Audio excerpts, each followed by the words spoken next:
sa Papa Dudut Stories, ikaw ay hindi nag-iisa.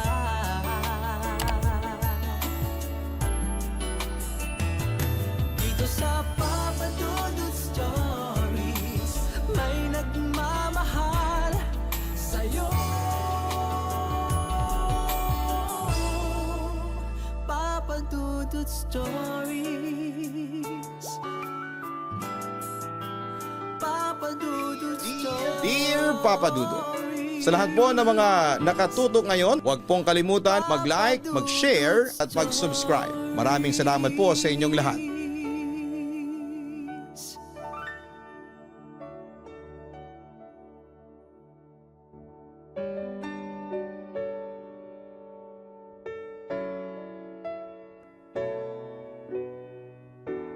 Isang magandang araw po sa inyong lahat. Ako po si Delcy, isang embalsamador at nakatira dito sa Barangay Bagto dito sa bayan ng Lezu sa Aklan. Subscriber mo ako sa Papa Dudut YouTube channel simula pa noong June 2024 at maging sa iyong Spotify. At simula noon ay marami na akong napapakinggang kwento, lalo na kapag horror. Lahat naman ay kapanipaniwala since ako rin ay nakaka-experience ng nakakatakot at magpahanggang ngayon ay hindi ko pa rin po makalimutan. Bago ako magkwento sa inyo ng aking karanasan sa pagiging embalsamador ay ikakwento ko muna sa inyo yung kauna-unahang kababalagan na naranasan ko noong bata pa ako. Tanda ko nasa 12 years old ako ng mga panahong ito. Matatakotin talaga ako. Paano ba naman kasi makulit akong bata? At para matigil ako sa pagiging makulit ay palagi akong tinatakot ng mga magulang ko. Tulad ng huwag kang pumunta dyan Delcy, may mumu dyan. O di kaya naman ay huwag kang malikot kasi gusto ng mga aswang ang malilikot. Sige ka, kukunin ka niya. Yung mga ganyang tipo ng pananakot ang naririnig ko noon mula sa mga nakakatanda sa akin. Kaya tuloy pumasok sa isipan ko na baka nga totoo na may mumu sa isang lugar na gusto kong puntahan o kukunin talaga ako ng mga aswang kapag malikot ako. Mabalik tayo sa kwento ko. So ayun na nga Papa Dudut. Nasa tapat ako ng sari-sari store noon na pag-aari ng tiyahing ko at sa labas ay nagse-cellphone lamang ako. Habang yung mga matatanda ay nagkwekwentuhan tungkol sa kanilang mga buhay. Bagamat nakikinig ako sa usapan nila, hindi ako sumasabat kasi alam nyo na kapag bata ay walang karapatang makihalubilo sa usapan ng matatanda. Bagamat napapatingin ako sa mga nag-uusap, lalo na kapag interesante ang kanilang kwentuhan. Habang nagkwekwentuhan sila ay napatingin ako sa biological sister ng lolo EG ko na si Lola Nieves. Nabihira ko lang makita dahil sa malayong lugar pa ito nakatira. Kaya nagulat ako nang dumalaw ito sa amin. Pero ang nakapagtataka dito Papa Dudut ay parang na-inform sa akin na dumalaw nga si Lola Nieves. Basta nagulat na lamang ako na lumitaw ito sa tapat ng tindahan namin. Tapos ay napansin ko din na bihirang magsalita at parang nakikinig lang sa mga kwentuhan. Nang bigla nitong sinabi sa akin na alam mo Delcy, patay na ako. Sino namang hindi paninindigan ng balahibo kapag sinabi sa ito, hindi ba? Kaya sinabi ko sa kanya na Lola Nieves, huwag ka namang manakot ng ganyan. Sabi ko. Nang mapansin ko na lamang na huminto sa kwentuhan ng mga matatanda at napatingin sa akin ng ilang segundo. Na para bang nagtataka sila kung bakit ako nagsalita. Pero hindi nila ako kinausap noon at nagpatuloy pa rin sila sa kwentuhan. Hanggang sa biglang may lumapit na isang matanda sa mga nagkwekwentuhan sa tapat ng sari-sari store. Patay na raw si Nieves, bungad nito sa kanila. Nagulat ang mga matatanda sa balitang natanggap nila. Pero mas nagulat ako kasi nakikita ko sila Lola Nieves at nasa tabi ng mga nagkwekwentuhan. Tumingin ako kay Lola Nieves na noon ay nakangiti lang sa akin. Mamayang kaunti ay dahan-dahan itong tumayo sa kinakaupuan niya at tumalikod. Tapos ay bigla na lamang siyang nawala ng mablock ng mga matatanda ang view ko. Ano daw ang kinamatay ni Chang Nieves? Tanong ng tiyahing ko. Bangungot yata. Basta hindi na lang nagising sabi pa ni Poncho. Bigla na lang daw nangamoy ng mabaho sa labas ng bahay ng Nieves tapos nang pasukin nila ang bahay.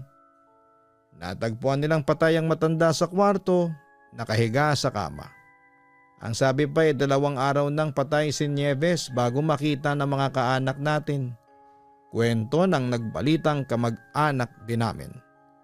Sa kabilang banda ay hindi ko na ikinuwento sa kanila na nakita ko ang kaluluwa ni Lola Nieves. Basta sumama na lamang ako sa mga magulang ko papunta sa probinsya para dumalo sa burol ng yumao naming kamag-anak.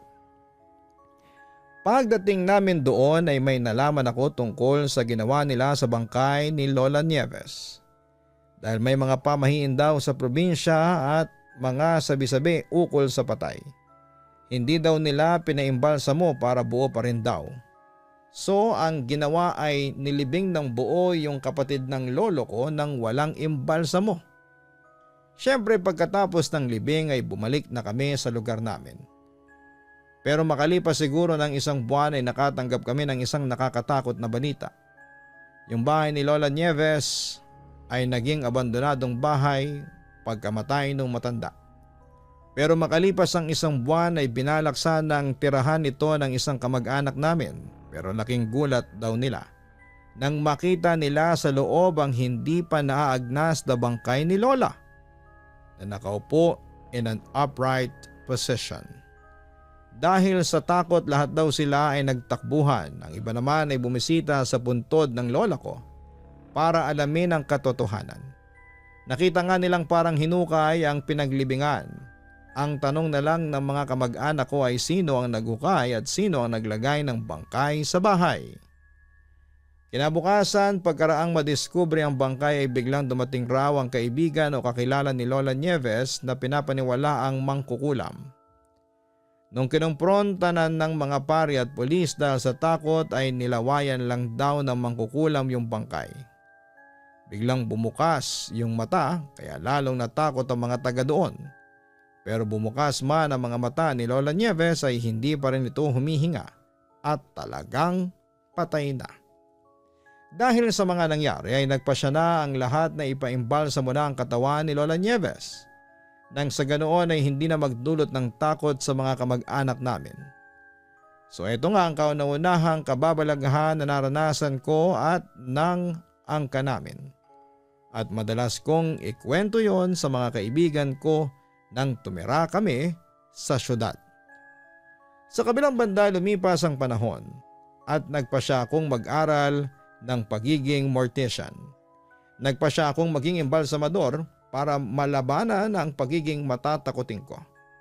Noong una ay talaga namang nag-struggle ako kasi inuunahan ako ng takot pero nagpasya akong maging matatag at nilabanan ko talaga ang nararamdaman ko. Sa huli ay makalipas ang ilang taon ng pag-aaral at practice ay naging embalsamador na ako, Papa Dudut. Naging maayos naman ang unang 6 na buwan ko bilang embalsamador. Araw-araw kong trabaho ang mag-ayos ng mga katawan ng pumanaw. Hugasan, bihisan at ihanda para sa huling sandali na makikita pa sila ng kanilang mga mahal sa buhay. Maraming tao ang nagsasabing nakakatakot daw ang trabaho ko. Pero para sa akin, ito na ang nakasanayan. Sanay na ako sa lamig ng kwarto, sa amoy ng formalin at sa katahimikan ng gabi habang abala ako sa trabaho ko. Ngunit hindi ko malilimutan ang isang karanasan na hanggang ngayon ay bumabalik-balik sa isipan ko. Isang gabi na halos tumigil ang tibok ng puso ko sa takot. Isang hapon may tumawag sa amin mula sa isang baryo. kailangan daw kunin ang katawan ng isang lalaki na matagal nang may sakit. Ayon sa pamilya, mahigit 12 oras na itong nakahiga at hindi na gumising pa.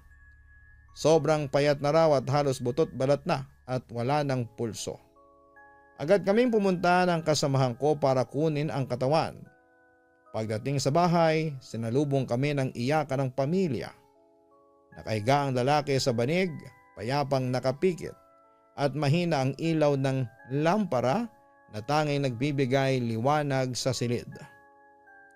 Sinilip ko ang katawan, totoo nga at wala na siyang pulso at malamig na ang balat. Kinumpirma namin at saka siya dinala pabalik sa funeraria. Pagdating namin, ginawa ko na ang nakasanayang proseso. Inayos ko ang mesa, nilabas ang mga gamit, scalpel, syringe, karayom at ang bote ng formalin. Isinampa namin ang katawan sa stainless table at sinimulan ko na ang paghahanda. Tahimik lang ang paligid, tanging ugong ng electric fan ang maririnig. Sanay na ako sa ganitong tanawin pero sa oras na yon ay hindi ko alam na may kakaiba palang mangyayari. Habang hinuhugasan ko ang katawan ay napansin kong parang may kaunting init pa ito. Napailing ako at sinabing baka guni-guni ko lang. Siguro dahil mahina ang ilaw at pagod na rin ako sa maghapong trabaho. Pero nang hawakan ko ang pulso ay nananatiling wala akong nararamdaman. Tuloy lang ako sa ginagawa ko. Dumating ang oras na kailangan ko nang simulan ang proseso ng pag-iimbalsamo. Kinuha ko ang malaking karayom na ginagamit para iturok ang formalin sa ugat. Nakayuko ako at nakatutok sa ugat ng lalaki at dahan-dahang itinusok ang karayom. Doon na nagsimula ang hindi ko malilimutan. Biglang gumalaw ang kamay. Para bang isang tao na nasaktan ng tusukin ng karayom. Ang kamay niyang payat ay bahagyang gumalaw at nakita kong parang gumaspang ang balat ng dati ay nakarelax lang. Munti kong mabitawan ang karayom sa sobrang pagkagulat, Papadudot, at malamig na pawis ang bumalong sa bato ko. Napalayo ako ng isang hakbang, nakatitig sa kanya at hindi ko alam kung tatakbo ba ako palabas ng kwarto. Hindi yun imahinasyon, kitang-kita ko na kumirig ang katawan niya na para bang buhay pa siya. Diyos ko, mahina kong sambit habang nanginginig ang kamay ko. Pinilit kong lakasan ang loob ko. Sa tagal ko nag-iimbalsamo ay ngayon lang ako nakaranas ng ganito. Tinawag ko ang kasama kong nasa kabilang silid. Pagpasok niya ay tanong niya kaagad ay bakit? Itinuro ko ang katawan. Pero sa oras na yun ay tahimik at payapang nakahiga ulit ang lalaki. Para bang walang nangyari. Sinabi ko na kumirig siya pero tumawa lamang ang kasama ko at sinabing baka nagtataka lang ako dahil pagod. Mga muscle reflex lang yan, sabi niya. Pero sa puso ko, alam kong hindi ordinaryong reflex lang ang nakita ko. Pinilit kong ipagpatuloy ang trabaho. Kahit nanginginig pa rin ang kamay ko. Habang ipinapasok ko ang formalin ay iniisip ko kung bakit hindi pa talaga siya patayin nang dinala sa amin. Baka naman comatose lang siya at pinapaniwalaan ng pamilya na wala na. Pero imposible din kasi 12 oras na siyang walang pulso. Paano kaya kung nagkakamali kami? Paano kung mali ang oras ng kanyang pagpanaw? Habang tinatapos ko ang proseso, para akong binabantayan. Ramdam kong may mga matang nakatingin sa akin. Pero wala namang tao kundi kaming dalawa lamang ng kasama ko. Ang katahimikan ng silid ay lalong nagpatindi ng kaba. Parang bawat segundo ay napakahaba. Nang matapos ko siyang ayusin, sinarado ko ang mga mata niya at binalot ng puting tela. Habang tinakpan ko siya, may malamig na hangin ang dumaan sa gilid ko. Napatingin ako sa pintuan pero sarado naman ito. Doon ako nakaramdam ng pangingilabot. Parang may nagpaparamdam talaga sa loob ng funeraria. Kinagabihan bago ako umuwi. Dumaan muna ako sa chapel kung saan nilagay ang katawan. tahimik ang paligid, may ilang kandila lang na nakasindi. At maririnig ang mahihinang dasal ng pamilya. Tumigil ako saglit. Tinitigan ko ang payapang mukha ng lalaki at tahimik na nagdasal para sa kanyang kaluluwa. Hindi ko man may paliwanag ang mga nangyari, alam kong may mensahe yon. Na ang kamatayan ay hindi basta dumarating at minsan ay may misteryo itong dala. Pag-uwi ko ay hindi ko kaagad nakalimutan ang gabing yon. Paulit-ulit na bumabalik sa isipan ko ang eksenang kumirig siya matapos tusukin ang karayom. Hanggang ngayon ay naiisip ko pa rin, buhay pa ba siya ng mga oras na yon? O baka naman nagparamdam lang siya. Nagsasabi ng huling sulyap ng kanyang kaluluwa bago tuluyang lumisan. Bilang isang imbalsamador ay sanay ako sa lamig ng bangkay at sa katahimikan ng gabi. Pero sa gabing yon ay natutunan kong kahit gaano tayo kasigurado ay may mga bagay na hindi kayang ipaliwanag ng siyensya. Samantala pagkatapos ng araw na yon ay pilit ko nang kinalimutan ang insidenteng yon, pero papadudot. Dito na po nagsimula ang totoong kababalaghan. Maaga akong matulog noon nang bigla akong nanaginip. Napanaginipan ko yung matanda. Nung una hindi ko pa siya namukaan kaya nung hilahin niya ako ay sumama lang ako. Maganda naman kasi ang paligid, maayos, malamig at maaliwalas. Dinala ako nito sa isang lugar na may mga puting ulap, puting buhangin at may maliit na nyog. Delcy, bakit niyo ako pinaimbalsa mo agad? Hindi pa ako patay. Hiniram lang ng taga-ibang daigdig ang kaluluwa ko dahil may kasalanan ako sa kanila. Pagka-ikatlong araw ibabalik din nila ako, sabi ng matanda sa akin. Nagulat ako at hindi makapaniwala sa aking narinig. Tapos ay bigla na lang akong nagising. Doon ay naalala ko kaagad yung matandang mukhang naimbalsam ako ng buhay. Pero huli na para magsisi. At ang tanging nagawa ko na lamang ay umiyak sa panghihinayang. Hindi nagtagal, habang nasa trabaho ako, pumunta sa akin ang isa sa mga kamag-anak ng matandang naimbalsamo ko ng buhay. Sinabi nila na nanaginip din sila at nagpakita sa kanila ang matanda pero tanging pagsisisi na lamang ang kanilang nagawa. Hindi naman nila ako sinisisi since normal lang naman daw nagampanan ko ang aking trabaho. Once na dinala na sa punerarya ay assumed na patay na talaga ito. Samantala nagkwento pa yung kamag-anak ng matanda. Bago daw ito namatay ay sumama raw ito sa kaanak niya na nanghuhuli ng ibon. May natamaan daw itong puting owl at marahil ito ay pag-aari ng taga-ibang daigdig. Kung kaya siya kinuha bilang kabayaran ng kanyang kasalanan. Naniniwala ako na totoo ang mga engkanto dahil biblikal. Kasama sila sa mga parurusahan pagdating ng araw. Kaya naniniwala din akong kinuha nga si lolo ng mga engkanto at hindi na nakabalik dahil wala na nga ang kanyang katawang lupa. Pagkatapos ng isang buwan mula nang inilibing ang matanda ay hinukay nila ulit ang puntod niya at nakita nilang ang mga buto nito ay kulay itim at hindi kagaya ng normal na kulay puti.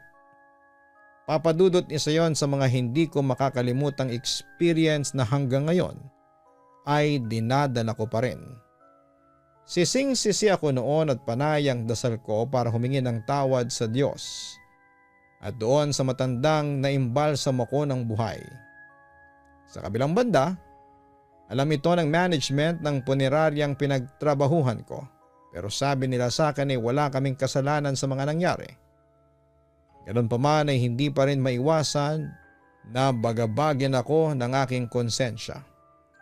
Papadudot mahirap maging embalsamador. Hindi lang kasi takot ang namamayagpag sa iyong puso, kundi lungkot at awa sa mga kamag-anak o kapamilyang nawala ng mahal sa buhay. Masakit sa pusong pagmasdan na umiiyak sila dahil nawala ang kanilang haligi ng tahanan.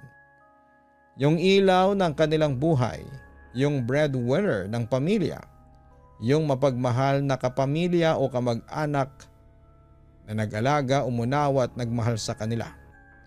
Nakakalungkot man pero kailangan naming mga imbalsamador na maging matatag at matapang para hindi lang kami kumita, para may ipangkain kami sa aming pamilya, kundi para matulungan namin ang mga naulilang kamag-anak o kapamilya na mabigyan ng desenteng libing ang kanilang mga mahal sa buhay. Papa Dudut, dito ko na po tatapusin ang aking kwento at sana po ay makarating ito sa inyong programa at may tampok sa Papa Dudut Stories. Muli maraming salamat, magandang araw, magandang gabi sa inyong lahat. Lubos na gumagalang, Delcy. Maraming salamat kay Delcy sa pag-share mo ng iyong kwento sa amin. Tama ka, isa talaga sa mga pinakamahirap na trabaho ang pagiging mortician o embalmer. Dahil hindi lang emosyon ang kalaban mo kundi pagod at utak. Sa pag-iimbalsa mo ayon sa mga listeners nating may ganitong trabaho, ang embalsamador ay kailangan palaging may presence of mind. Hindi kinakabahan o natatakot. Kailangan matibay ang loob at mapanuri at mahaba ang pasensya. Dahil hindi nga lang takot ang kalaban mo, kundi lungkot na pwedeng mauwi sa depresyon and over fatigue. Kaya taas noo ang ating programa sa mga embalsamador tulad ni Delcy. Kung wala po sila, hindi magkakaroon ng desenteng burol at libing ang ating mga yumaong mahal sa buhay.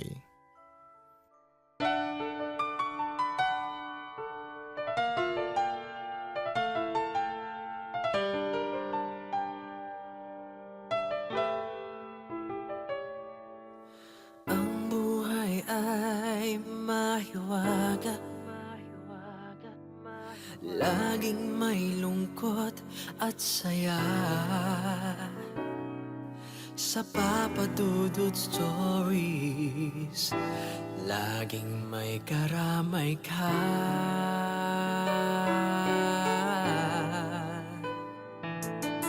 Mga problemang kay bigat, dito ay pakikinggan ka. Sa Papa Dudut Stories, kami ay iyong kasama. Dito sa Papa Dudut Stories, ikaw ay hindi nag-iisa.